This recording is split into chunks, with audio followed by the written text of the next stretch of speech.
FinishLinePDS presents Design Changes for Reshoring Manufacturing.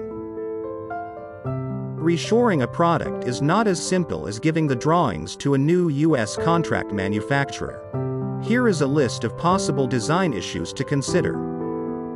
Translation. Don't just run the words through a Chinese translator.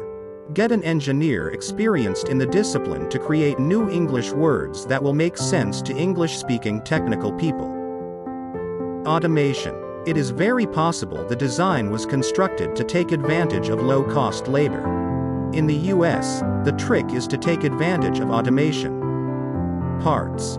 If you're building any reasonable quantity of product, it is likely you could benefit from reviewing the parts.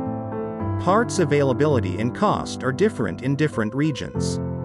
COGS reduction. Since there will likely be design changes anyway, it makes sense to review cost reduction initiatives.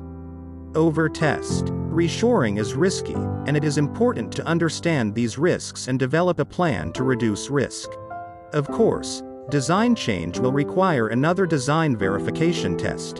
To learn more, visit www.finishlinepds.com.